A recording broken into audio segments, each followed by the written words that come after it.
지난 시간에 우리는 1929년 대폭락, 검은 목요일의 현장을 살펴봤습니다. 그렇다면 폭락이 끝난 뒤 시장은 어떻게 움직였을까요? 그리고 절망 속에서 어떤 반전이 찾아왔을까요? 오늘은 그 절망 속에서 믿기 힘든 반전이 일어났지만 실제로는 장기적인 회복과는 거리가 멀었던 날로 가보겠습니다.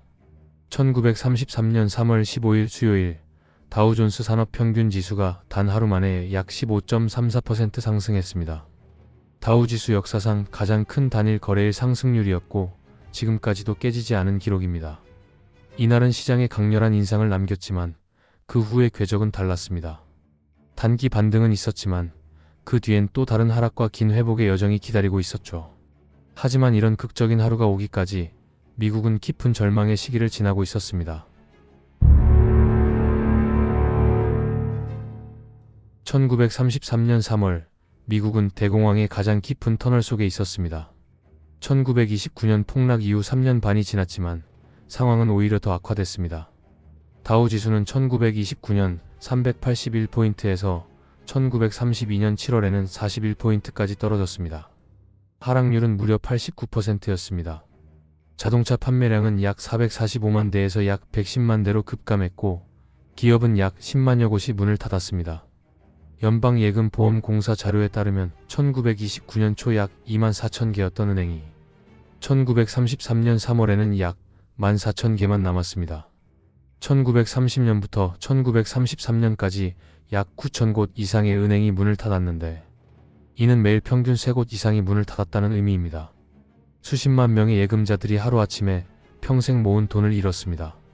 실업률은 약 25%, 약 1,300만 명이 일자리를 잃었는데 이는 현재 한국 경제활동 인구의 절반에 해당하는 규모입니다. 뉴욕 센트럴파크에는 후버빌 판잣집촌이 생겨났고 시애틀의 실업자들은 폐차를 개조해 살았습니다. 신문지를 후버 담요라 부를 정도로 후버 대통령에 대한 원망이 깊었습니다. 농촌은 곡물 가격 폭락으로 절망에 빠졌고 곡물을 팔아 석탄을 사는 것보다 그냥 태우는 게 더 쌌습니다. 국제적으로도 상황은 좋지 않았습니다. 영국은 1931년 근본 이제를 포기했고 독일은 실업률이 30% 내외였습니다. 각국이 보호무역으로 돌아서면서 세계 무역량은 1933년부터 1935년 무렵 1929년 대비 약 3분의 1 수준으로 감소했습니다. 프랑스에서는 정치 불안이 계속됐고 일본은 만주사변으로 군국주의로 치달았습니다.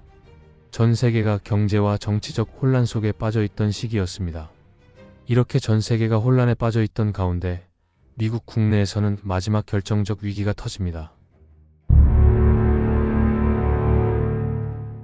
1933년 2월 14일 미시간 주지사는 8일간의 은행 휴무를 선언했습니다.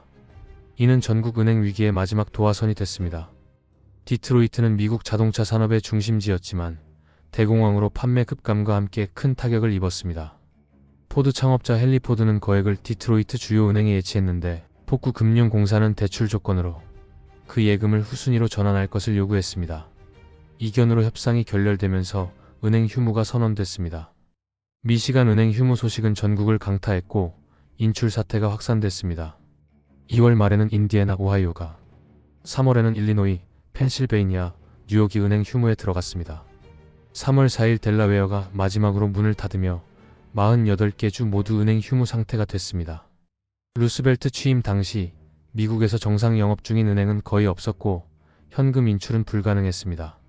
수표 현금화도 막히면서 물물 교환과 외상 거래가 일상이 됐습니다. 3월 4일 루스벨트가 제32대 대통령으로 취임했습니다. 그는 유일하게 두려워해야 할 것은 두려움 자체라고 선언하며 국민의 희망을 불어넣었습니다. 취임 이틀 만에 전국 은행 영업을 일주일간 중단하는 뱅크 홀리데이를 단행했습니다.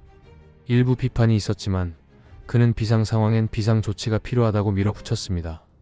3월 9일 긴급은행법이 하원에서 단 8시간 만에 통과됐습니다.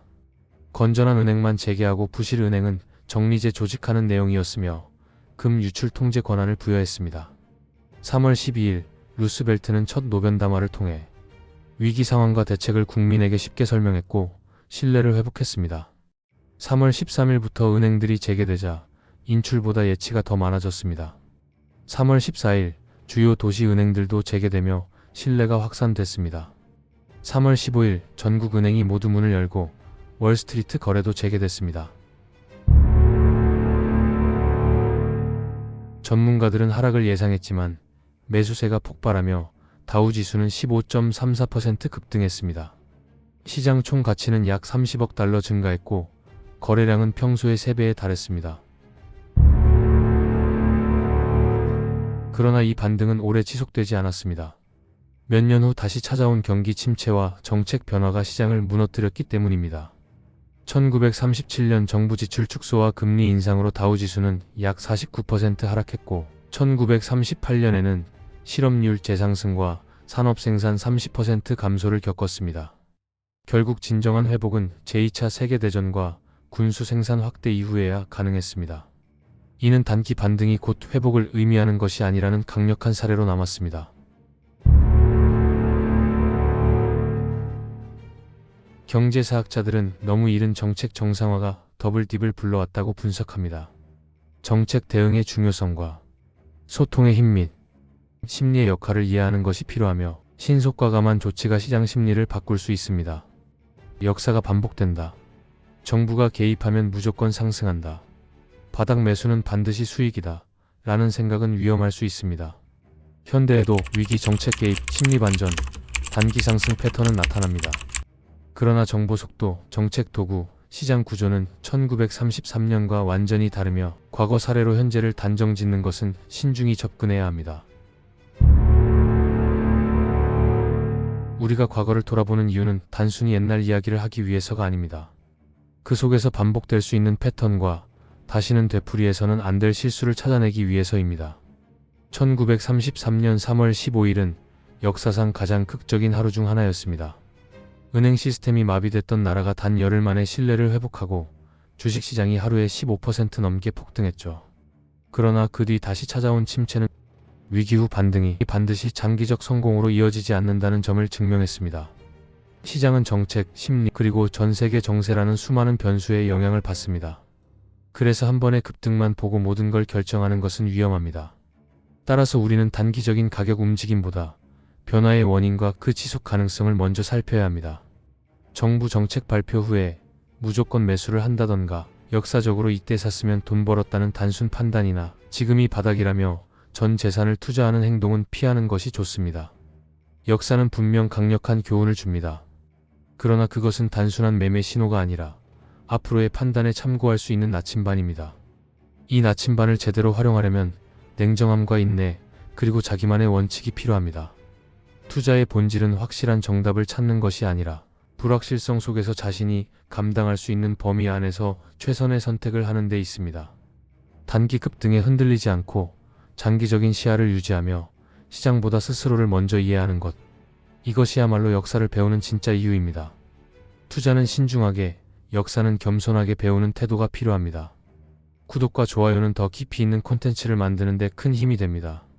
다뤄줬으면 하는 역사적 사건이나 궁금한 점은 댓글로 남겨주세요. 감사합니다.